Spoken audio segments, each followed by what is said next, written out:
and welcome to this video how you can create an action in Flowable. You can use an action for different things like starting a process, starting a case instance, or even some custom code or script.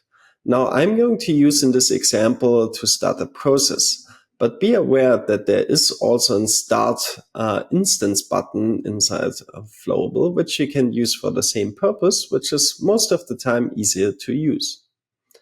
Now, to get started, we are actually going to Flowable Design. In Flowable Design, we can create a new app. So let's do that.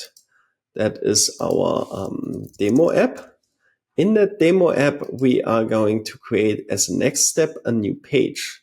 So let's say here create, then we select the model type page, and we say that is our demo page. On this page, you can have static data. That static data can be outside of the context of a process or case. So here you could have an overview over different processes, cases, and so on. So show some independent data. Be aware that for dashboards, there's also a dashboard model and dashboards available inside Flowable Work, which you can use to just show some static information. So this could be here the entry point, for example, for a user to simplify the overview over your available case and process instances. And you can go ahead and basically allow them as well to start something. You can use actions not only on pages, you can also use them on forms. So that allows you to use them at several different places. Now to get started, I will search here on the left-hand side for the action button, and there it is, and drag and drop that to our model. We can override here the button text, so we can say that is our start process button, and with that we have the label in here, start process. You see there's still one error, and that is because we don't have an action definition key yet. So first, we need to go ahead and bind an action to this specific button. So let's create a new action since we don't have an action yet and call that a start process. I then press create. Once we press create, we can press finish. And then we have the action model in here. That here has two different options. First, the bot option, and second, the script option. Now, when you look at the bot option, you have a pre-selection or available for the selection two different models. You do not necessarily need to use them. You can also say you are creating your own. So there is this create option available. And with that, you can say you have your own specific bot key. Now, when you would like to have your own bot key, then you would need to implement a Java interface, which can then be used basically to expose that as a bot here. That Java interface is called bot service. I'm not going into that now. You also have the option with the script. So here you can just write inline a script inside our action. You have either JavaScript or Groovy here available as a selection. When we go for the bot, we can select in here the BPMN start process instance bot or the CMMN start case instance bot. We are going for the start process instance bot. And there we can go ahead and say that we have now a signal name, and that signal name is actually in this specific case our key of our process instance. So let's call that this is our test process, and then we just need to create that test process at the end. So let's say we create a new model. This time we would like to have a process, and we say this is the test process.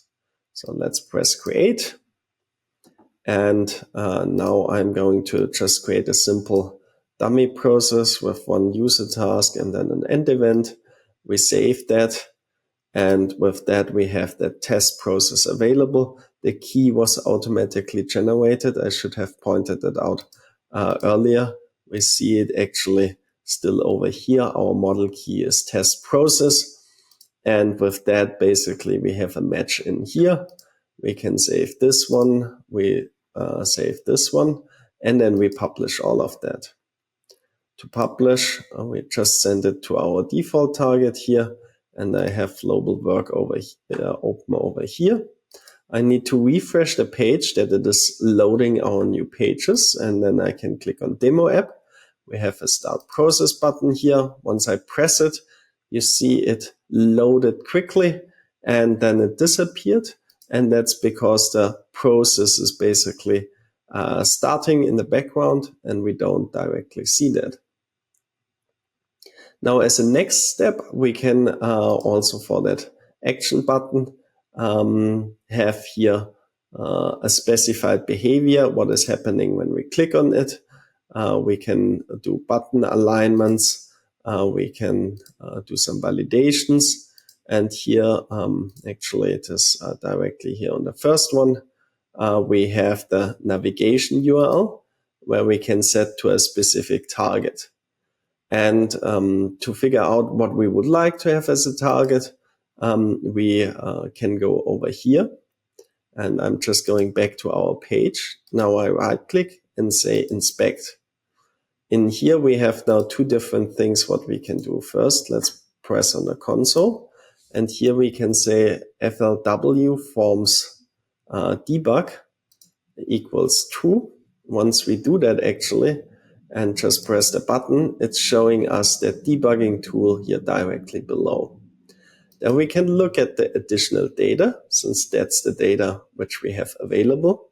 And when we scroll a little bit down here, then we have here information about our current app ID and our current page ID. So we can use those two to build an URL.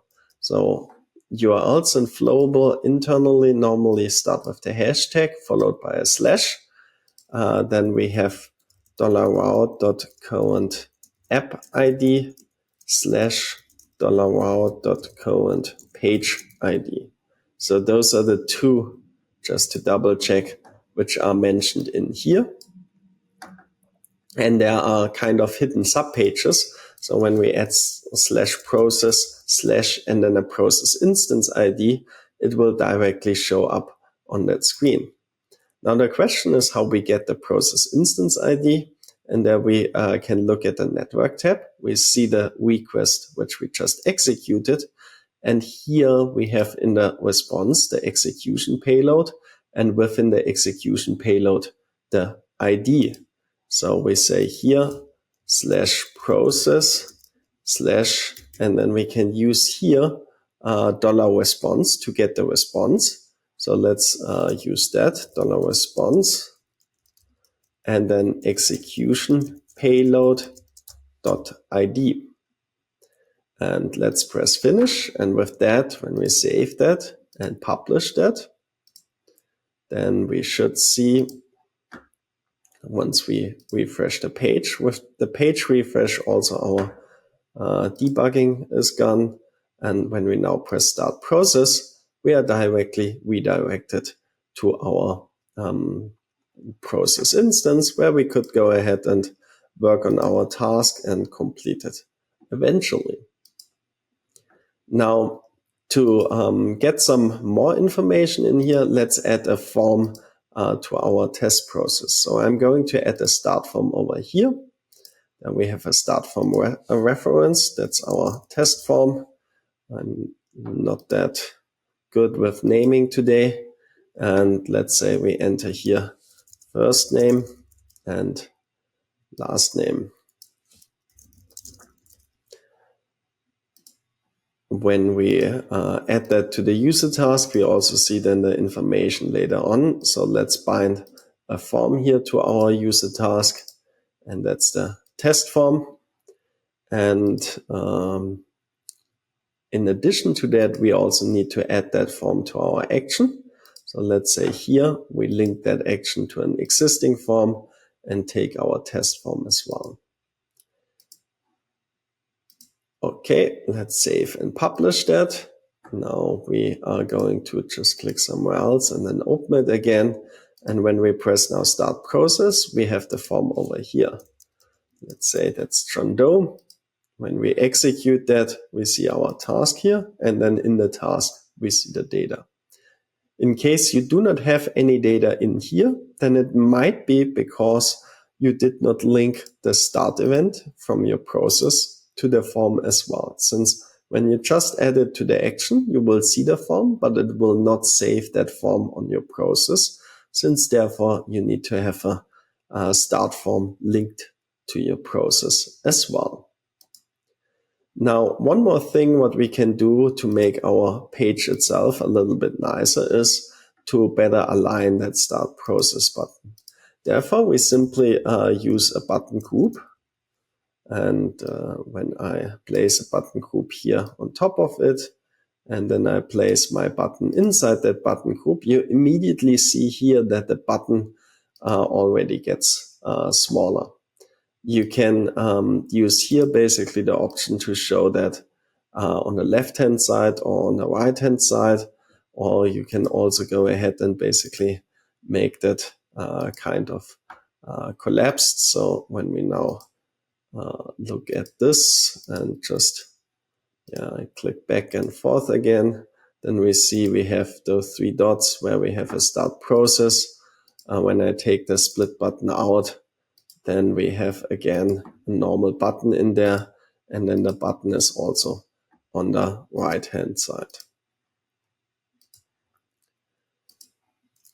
Let's just go to work and then back again here. So we have now a simple small start process button in here. When we press it, we see our form over here.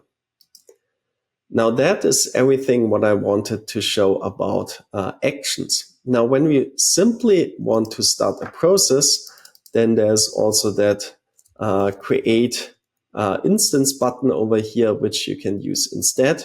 The create instance button just wants to have an instance type.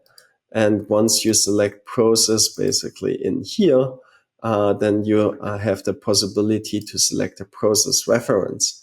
With that, you skip the step of creating your own action for that. I hope this video helped you. Thank you very much for watching and see you next time.